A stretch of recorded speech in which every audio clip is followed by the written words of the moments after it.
Lovo uka, yana kontentga qaytyapsan ekan, uka, молодец, qaytish kerak uka. Mana men ham qaytib oldim. Yorib yuborish kerak uka, o'sha oldlar qaytyapti. Voy, gap yo'q, Lovo, kontentga qaytdingizmi? Comebackmi bu yog'iga? To'lga omad. Gaz, to'lga period. 100 mingdan urishimiz kerak bu yil. Lovo kontentga qaytishni tabriklayman. Wow! Ijodingizga omad. Lovo kontent boshlayotgansiz jigar. Hamto'shi omad ishlaringizga. Xudo xolasa tezroq 100 mingta bo'lib, zo'r kontentdan kutib qolamiz bundan buyog'i. Lovo kontentga qaytyapsiz deb eshitdim. Ijod qilish kerak, videolarni full streamlarni banglatib olish kerak.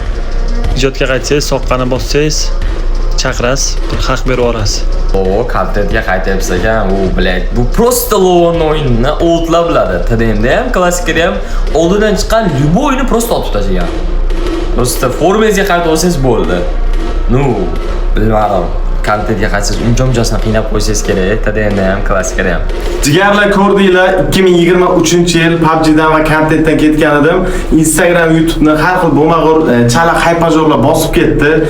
Auditoriyaga ko'radigan normal igrok, normal streamer qolmadi deb o'ylayman. Va hozir 2026-yilda yana kontentga qaytdim va mana shu chala haypajorlarning o'rniga har kuni mana o'zim sizlarga stream, chotki kontentlar qilib berishga harakat qilaman. YouTube kanalimda har kuni xudo xolasa stream va Instagramda sizlar uchun ajoyib bo'lgan kontentlarni olib borishga harakat qilaman deganlar va meni kutinglar.